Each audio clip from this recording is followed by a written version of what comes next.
Ever been pushed aside at work for someone less qualified, just because of favoritism? Yeah, me too. Back in the 1970s, I was a hard-working teenager juggling school and a summer job at a clothing shop. I showed up, I did the work, I even closed the store by myself. But the moment my boss's niece got hired, my world flipped upside down. My hours, my respect, my patience, tested. And when I finally snapped, I pulled off a revenge so subtle, so perfect, that it left my old boss scrambling in pure humiliation. If you've ever dreamed of serving justice to someone who wronged you, hit that like button and subscribe. Because today's story is about getting even when the world thinks you'll just roll over and take it. And trust me, this revenge. Oh, it's delicious. Setup. The summer job and trust earned. Picture this. It's the mid-1970s. The air smells like leather shoes, soft pretzels, and that strange mix of cologne and popcorn that only existed in malls back then. I was a senior in high school, proud to finally land a steady summer job at a clothing store inside the local mall. It was my second summer there. The first summer I was the new kid, folding jeans, steaming blouses, cleaning up dressing rooms after customers left piles of clothes on the floor. But I earned my stripes. By my second summer, the manager trusted me with something big. Closing the store. Every night, I'd pull down that rattling metal gate, lock it in place, and hide the single store key under the corner edge of the gate. That way, whoever opened in the morning could find it. Simple system. Trusting system. And I loved that trust. It made me feel responsible, valued, like I wasn't just some replaceable kid. But oh, how quickly that would change. Enter the antagonist. Katie.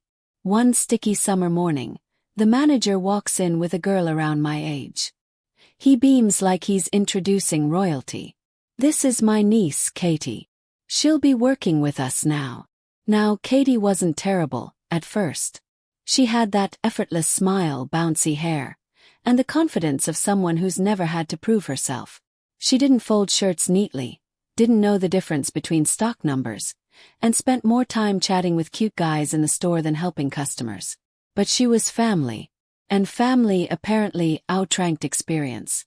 Slowly my schedule started shrinking. Week 1, 35 hours. Week 2, 28. By week 3 I was down to under 20 hours. It wasn't just the money. I was saving for college. It was the principle. I had worked my butt off for 2 summers, and suddenly this girl, who had zero experience, was not only getting the hours I lost but also the attention and approval of my manager. The breaking point. I remember the day I confronted him. I stood by the cash register, schedule in hand, heart pounding. My palms were sweaty, but I had rehearsed my words. Hey, I noticed my hours have been cut way down. I was hoping to pick them back up. I need the work. He barely looked at me. He just smirked, shrugged, and said, "If you don't like it, too bad. You can quit." That was it. No explanation. No apology. Just a verbal slap in the face. And something inside me snapped. I handed in my notice right then and there.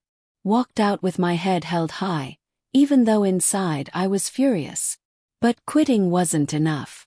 Well, I wasn't going to let favoritism stomp all over me without consequences. The stew of resentment. For a few weeks I kept myself busy at a new job. Ironically, just a few doors down in the same mall. I'd pass my old store every day, see Katie giggling with friends behind the counter, and my blood would boil. I replayed that manager's words in my head every night. Too bad. You can quit. His smug tone haunted me. And each time my determination hardened. Revenge wasn't just an option. It became inevitable. The opportunity presents itself. One evening, fate practically gift-wrapped me an opportunity. I was closing my new store. As I swept the floor and stacked boxes, I noticed across the mall walkway, Katie was also closing up shop at the old store. The sight lit a spark in me. I bided my time, slowly finishing my tasks, eyes flicking to her store every few minutes. I knew the routine. She'd pull the gate, lock it, and slide the key under the corner just like I used to. 20 minutes later I saw her leave, swinging her purse, humming to herself like life was one giant joke. My heart thudded in my chest. This was it. I locked my store, grabbed my bag, and walked casually toward hers. No one was watching.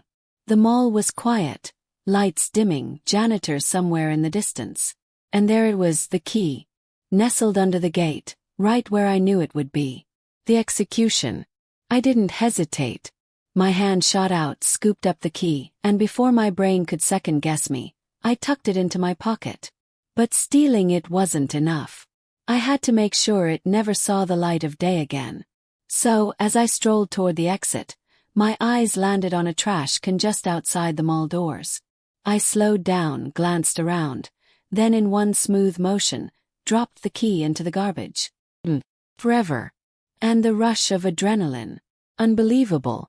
My chest felt lighter, my lips curled into a grin I couldn't hide.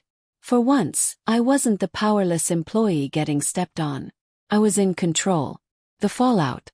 The next morning I showed up at my new store, ready to witness the chaos. One by one, shops in the mall flipped their signs to open. Gates rattled up, lights flicked on. The air filled with music and chatter. But not my old store. Its gate stayed firmly shut. Customers walked up, tugged at the gate, peered inside and frowned. Employees stood outside, confused, waiting. Katie showed up, her face pale and frantic as she realized her key was gone. Time ticked on. 10 a.m. came and went. Then 11. Then noon. The store was dark, locked, dead. And I savored every second of it. The climax. Manager's downfall. Finally, around noon, the manager himself appeared, red-faced, storming through the mall with his master key. Turns out he had been out of town and had to cut his trip short just to fix this disaster. The humiliation dripped off him like sweat. His perfect niece had failed spectacularly. Customers had been turned away for hours. Sales lost. Reputation damaged. I watched from my store's doorway, pretending to tidy a rack, but inside? I was beaming. The sweet interaction. Later that day, the manager stormed over to me. His face was tight, eyes narrowed. "Do you happen to know anything about a missing key?" he demanded. I tilted my head, smiled sweetly, and replied, "My goodness, no. Sounds like Katie needs to be more responsible." The look on his face. Priceless. He couldn't prove a thing. He couldn't pin it on me. He had to swallow the failure entirely. And for once, I was the one with the upper hand. That moment was pure validation. After weeks of feeling powerless, overlooked, and tossed aside for nepotism, I had orchestrated a perfect, untraceable revenge. No shouting. No confrontation. Just a simple, quiet action that spoke louder than words. Don't underestimate me. And Katie. She never looked at me the same way again. Sometimes, justice doesn't come from fighting loud battles. Sometimes it comes from small, precise moves that tip the scales back in your favor. And if there's one thing I learned, it's this. Power isn't always about authority. It's about control. If this story gave you chills, smash that like button and tell me in the comments, what's the most satisfying revenge you've ever seen? And of course, subscribe for more stories just like this one.